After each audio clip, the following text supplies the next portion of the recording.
Hello, my fellow multidimensionals. It is Asia, founder of Multidimensional You.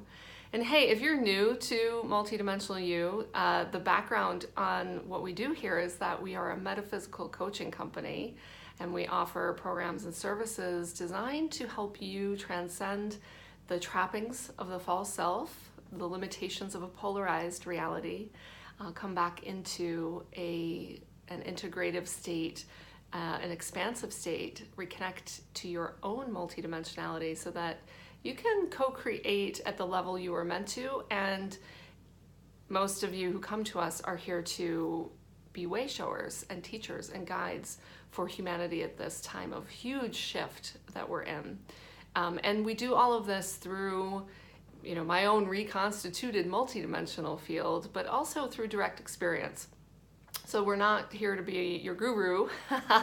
We're here to help you, kind of put the you back in guru. That's kind of catchy, isn't it? Okay, so this is my first video back after 3 weeks of travel over the spring equinox in Finistère, France, the far west of Brittany. And then a whole week of integration last week in the Snake River Canyon. Lots and lots has transpired.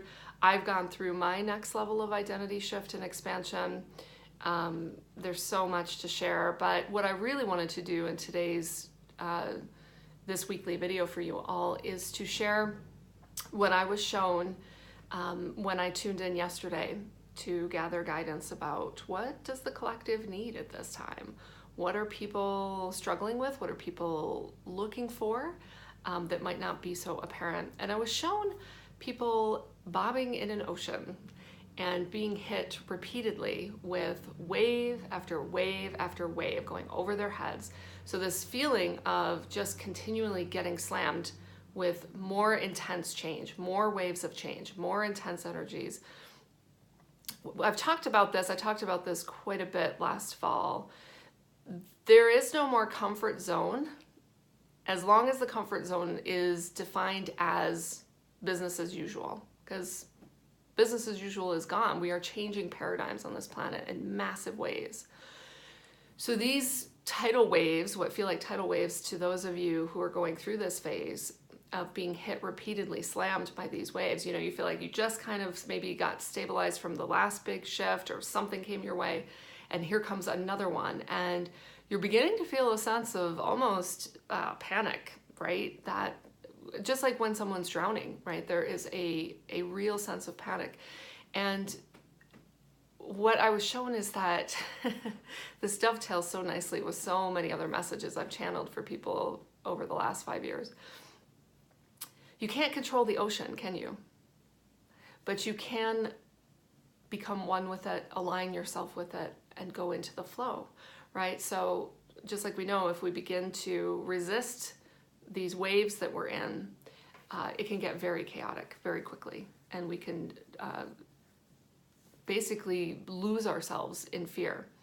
So I want to give you all some context if this is where you find yourself, or if you're helping people who are in this particular phase of being repeatedly slammed by these waves of change. They are designed and intentional in order to bring to the surface all the distortion and fear that you still hold. So they're not misfortunes or kind of, if I can just get past this, I'll get back to the way I think my life should be.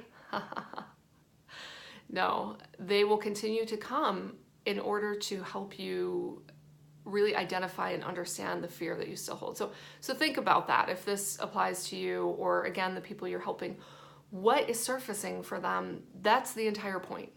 That's why these waves are slamming them. It's in order to really make all of this distortion, these negative programs in their field, very apparent to them, so that they may integrate and ultimately transcend this very polarized and frankly limited and contracted way of being. So there's that. I'm going to go ahead and take a look at my notes here, because there were a few other things that came up. It's really important, I guess, the other metaphor we could use is surfing, right? So It's not as if surfers never fall, but they don't just lay in the ocean and give up, right? They get back on their board. So this isn't a like pick yourself up by the bootstraps sort of pep talk, anything, but it's much more about surrender to what's happening. Just like you would in the ocean, if you're flailing around, you're in panic and fear, you're not going to go very far. Whereas if you relax and trust that you're completely supported and that this is all being done for a reason, that's a much different, mindset to carry you through this time. And you're going to need that. It's really important. The other thing that came out is that it's really time to stop holding back. It's time to give even more of yourself.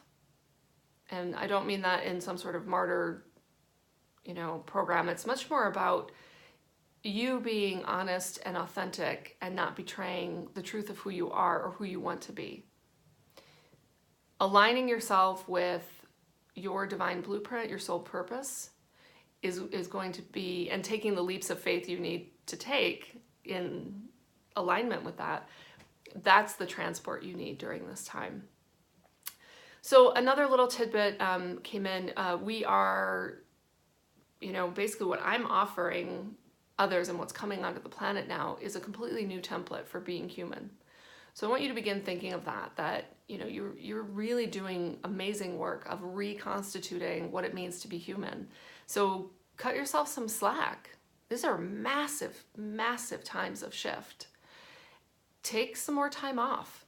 Do some more self-care in order to be able to hear that quiet voice within. I did pull a card, it came out yesterday too. It came out this morning out of a big deck. So I'll be sure to share that.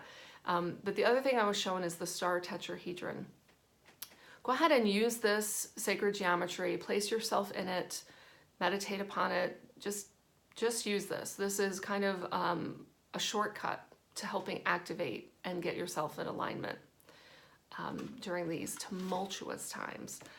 Okay, so I'll share the card that came out. Like I said, it came out yesterday and today. So this is from the Wildwood Tarot deck, which is pretty powerful, beautiful cards. And it is the Three of Stones. I don't know if you can see that. See the beautiful stones this is just like where I was in France. And the salient points here are that an artist listens to the inner voice and hears the wind song of the universe. The courage, freedom, and skill that allow the artist to mediate this energy must be refined and focused for effective and meaningful achievement. So this is where you've heard me talk quite a bit about mastering thyself and becoming very mindful of what's going on in your field, breaking out, finding a path out of this illusory holographic matrix that's based in duality and negative programs. So the practical manifestation of creative energy requires a clear and open channel to the inspirational forces and impulses of the universe. Allowing this energy to flow through you is a rich and rewarding gift in itself. Just as releasing your dreams and desires into the universal consciousness always brings a response, so the releasing of creative energy invites into the artist the healing and enriching fuel from which further insight and visionary stimulus flows. So I've been talking a lot about this in my private sessions with clients, that we're so good at putting out. And that's a very important piece, right? Broadcasting. But receiving is where most of us lack. So allowing all of this flow to come through. And it's really important to have that clear, open channel in order to allow that flow, right? Instead of the blocks and the negative programs. So psychic hygiene is super important these days, multiple times a day if you need to. Trusting and surrendering to this incredible, tumultuous ocean that you're in. Asking it, these waves that are coming for you, rather than being disgruntled or resentful or scared of them, talk to them. What do they have to share with you? Right? We are in constant motion and connection beyond this physical realm. What I was shown with my field does effectively is it allows a person to have so many more choice points. It's like all of a sudden a whole corridor of doors opens up that was hidden from view previously. So when you reconstitute your own multidimensional infrastructure, you gain so much more perspective, so many more options, and so many more abilities, quite honestly. All right, well, I hope that's helpful. I look forward to any of your feedback or responses if this resonated for you. Keep breathing. And just know that all of this change is ultimately for your highest good. And so changing your mindset as it relates to what's happening to you, right? Just see these events as being brought to you by your higher self. Well, thank you. All right, with that, have a magical, multidimensional day, and I'll talk to you all again soon.